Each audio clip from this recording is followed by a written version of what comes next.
We know that being active has positive effects on our bodies, but did you know just how much it also impacts our brains? When we do regular aerobic activity, that's any activity that makes us breathe harder and makes our heart beat faster, more blood is pumped through our entire bodies, which includes our brains. And this blood brings with it the oxygens that our brains need. Regular exercise also promotes the production of two important neurotrophic factors. Brain-derived neurotrophic factor, or BDNF, protects existing neurons and encourages the growth of new neurons.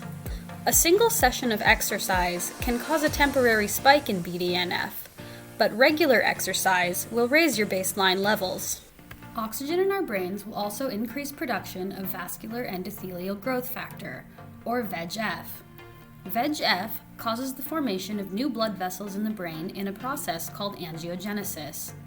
These new blood vessels then increase the brain's capacity for oxygen and its ability to produce VEGF. The increase in oxygen caused by exercise will also cause you to produce more of neurotransmitters glutamate and GABA. Glutamate and GABA can be thought of as the green light and red light of the central nervous system. Glutamate tells neurons when to start firing, and GABA tells them when to stop.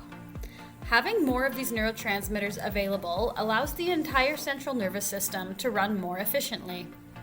Having an efficient central nervous system is a key factor in the prevention of neurological diseases, like Alzheimer's and Parkinson's disease. Exercise also plays a critical role in maintaining our mental health. Not only is it great for our confidence and self-image, but it boosts our happiness on a chemical level. Exercise can increase our levels of neurotransmitters dopamine and serotonin. Dopamine is our pleasure and satisfaction neurotransmitter. Serotonin is often called the happy chemical for its well-known role in stabilizing and improving mood, but it also plays a role in learning, memory, and sleep quality. Exercise also stimulates the production of endorphins, which are the body's natural painkillers and aid in combating stress. If you've ever felt great after going for a run or a bike ride, then you've more than likely experienced the feel-good effects of endorphins. So we can see that our brains love exercise.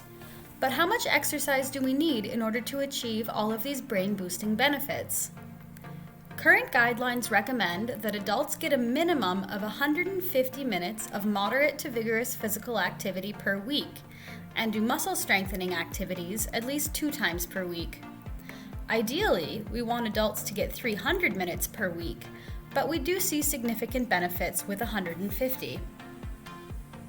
Currently, Canadians are nowhere near achieving these guidelines, and according to the 2020 Participation Adult Report Card, Canadians are failing nearly every guideline for physical fitness. So what strategies can we use to increase our levels of physical activity? First, start small. If you try to do too much too quickly, you may not be able to maintain your activity level long term. Start small with things like an after-dinner walk or taking the stairs instead of the elevator, and slowly add more over time until you have reached the physical activity guidelines. Another strategy you can use is to do something that you enjoy. Forcing yourself to do an activity that you don't enjoy is not likely to be sustainable. There is no one form of physical activity that is inherently better than another. The best form of physical activity for you is the one that you enjoy doing and will take part in regularly. Another tip is to be active with others. Make physical activity something you do as a family, or find a buddy that you can do your activity with. We are far more likely to show up for an activity if we have a friend or family member expecting us. So however you choose to be active, keep in mind that even a few minutes of activity per day is better than none.